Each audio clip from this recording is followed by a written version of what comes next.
Say hello to the newest S tier weapon in Titanfall 2. This is the L-Star. This can wipe out a complete enemy team. The way that the ammo works on it, it's on a cooldown, so you can really get a lot out of it. There's no other weapon that really compares to this. I don't even think the game knows where to put it because it has it with light machine guns when it's more like a submachine gun. At least in the way it feels, because you can fire it off the hip with no accuracy penalties, but like a light machine gun, it has a ton of ammo. So it's definitely a really cool hybrid weapon that has now made its way into the Titanfall meta. So feel free to jump on the bandwagon and start shooting some of these red liquid hot magma balls. And when you mess up a gravity star with this, it hurts because now you can't even shoot in that direction, it just ends up catching them all. But if you manage to land one of these gravity stars, oh, you can do some huge damage with it. You can just blind fire around and you're gonna get some kills. And I'm a big advocate of promoting mobility in Titanfall 2, so make sure to keep practicing, guys, so you're able to pull off big plays, and it's really going to help with all the weapons that you use. So if you need some tips, make sure to check out my mobility video, and I'm going to be adding to that series by taking everything we learned there and adding it to multiplayer, so make sure to check back for that. So let's start getting more in depth into this gun. The L-Star is unique because it doesn't have an ammo count, it's more of on a cooldown, but it does have some drawbacks because if you're trying to conserve ammo because you don't want to overheat it, then there's this small animation that keeps you from activating it again, which means you can't just shoot, stop, and shoot again. And in that sense, it actually reminds me of the Devotion. It's kind of funny because it does have those properties of an SMG and then some of the light machine guns. But the L-Star takes the properties from the Devotion and kind of steps it up a notch because you have to even anticipate it further because it's a projectile weapon with travel time. If you were really good with the Devotion, you would already ramp it up before you see somebody. So it's the same way with this, but you're also anticipating where they're going to be. And this is the kind of weapon that a lot of people are still not very experienced with in Titanfall 2. Most people are going to start off with one of the hit scan weapons. That's why moving to one of these weapons is going to come as a little bit of a shock and sometimes going to come with a long learning curve. And this is a big step in Titanfall because this is the first time they've introduced a projectile weapon that's actually as competitive as some of the hit scan. This is going to be able to keep up with your alternators, your hemlocks, your G2s. This is definitely a viable weapon, and it's not something that you would have expected to see in a game that's this fast, but they've managed to balance this gun out very well. So we're going to take advantage of all the things that this gun gives us. So what is one of the things that it gives us? Well, it gives us some just beast damage. I'm not sure what the damage drop off is, but I've seen that this thing kills with amped weapons 2 to the head, like 3 to the body. When it's not amped, it's like 4 to the body. I guess you can probably get a headshot and then 2 body shots. Either way, this thing is spitting out these beach balls, so the kills come very fast, especially when you have the amped weapons. And on top of that, since the projectiles are so big, you're able to blind fire it and actually get kills. If people are in choke points, you're going to be able to get some kills that I probably would not get with any other weapon. Now, the other benefit of having such a big projectile is that it makes for a really nice tracer. So when I'm shooting people, it gives me a good idea of where my pattern is going so I can make corrections and then I'm able to hit people. It just adds to the ease of use, which is something you really need when you're going projectile against hit scan weapons. I find that that's really what makes the balance. Now this is pretty interesting in regards to using extended clip versus fast reload. If you were gonna overheat this gun, if you weren't feathering it, then you can shoot for about 4 seconds continuously, but after that you have to like take the reactor off the top, dismantle something from the bottom and put it all back together, and that reload time is actually really long.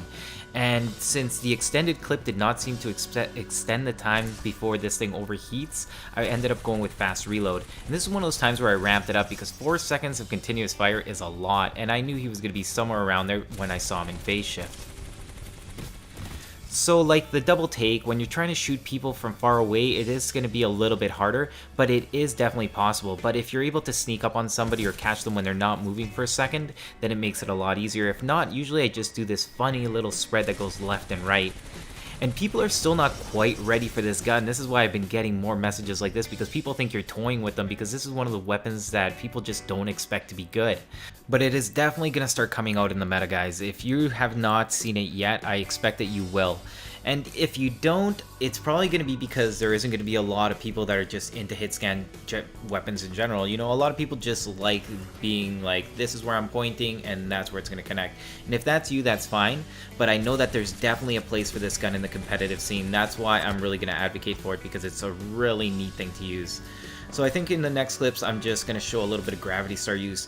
Now, one of the things that I've actually started using, I actually showed you a clip of it today. I'm just trying to stress because it's funny because, again, I just add little things to my game each time that I start playing. The Gravity Star, I used to only use it offensively. Even though I knew about these tricks, I just wouldn't be using it. But now I'm like, okay, yeah, I can probably utilize it in ways that I just didn't think before. I thought it was gimmicky before, and now I'm actually just like, it just kind of flows into my gameplay. And that's what I think makes me a little bit better these days, that I'm kind of just doing everything and putting it into a nice flow. This guy can camp there all he wants, but once you get a Gravity Star down, I don't really need to aim the... You can just let the lava balls do their work. And together with the Gravity Star, this is honestly a beautiful combo. That's probably why they both have the word star in it. And I'm definitely feeling like a rock star with this gun. It's just so good. It's finally refreshing to see a hit scan weapon be this good in this game and actually just work. It just feels right. So I can't really get off of it right now. I think I'm going to be playing around with this gun more than any other. Together with this with a Mozambique, wow, it's just absolutely nasty because then you always have ammo. It's pretty hard to run out between those two guns. And once you amp them up, it is definitely ripping time. So we're just about done with some of the details about the gun. I think I've told you pretty much everything you need to know about it. Now you just kind of want to see it in action. So I'm going to bring you into the last few minutes of a match that I had earlier. Unfortunately, I wasn't recording it with my Elgatos, so I ended up getting it with the Xbox DVR. That's why the quality isn't the best, but it does have some shots that I wanted to show you. So we're going to play it through and I'm just going to commentate it. So sentry guns are actually still lethal if you're slow on your feet and you actually run into it. You still can't underestimate it because it will gun you down, if not the pilot that's close to it, because usually the guy that deploys it is typically guarding it too. And these shots aren't even close, and not only that, they're really giving away my position. And when you're shooting these things into the air, it's like flares. Everybody's gonna notice you. You're shooting these pink neon beach balls into the air out of your gun. So people are gonna take notice. So don't forget when you're shooting these things that a lot of people may come after you, which can be a really good thing. Also, the new Gravity Star, it definitely has gotten me a few more kills this time around, so I really enjoy that. And when you do pair it up with the L Star, you're going to see some beautiful things. And when I did this play, I did not feel completely confident about that. I know that trying to take that center lane is pretty risky, so I'm going to have to use both my charges. Now from here I'm doing two things. I'm recharging my tactical just in case things go bad, but I also know that they're right there since I can see them on my radar, so I don't want to give away my position by making noise, so that's why I end up walking up to them, because once you start doing your double jumps and even your single jumps, people can hear them. And while we're on that subject, I was putting together this top 10 video of tips, and one of them is about listening. And the thing is, if you have your controller set to sprint all the time, people are going to hear you all the time because sprinting makes a huge noise compared to walking. And it also does interfere with your bunny hops and mobility, so that's why I did turn it off as well. And I would encourage you to do the same, especially if you do want to up your mobility, because it does screw you up from time to time. And look at this thing just melt. I am just on my game right now. And it's funny, now you look at the little things like those animations when people are like walking up to something, or when I see people's grappling hooks, you're already kind of anticipating where they're gonna go.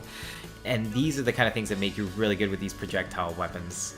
And these are actually the things that I learned from the double take, and then I just got to apply them here. So it was really neat that this gun got a buff, because the double take is really fun, but this thing is definitely a completely different level because I'm able to take on so many more guys. It's, well, you know, the double take is a sniper, it's a little bit more tactical. This thing is a lot more in your face run and gun.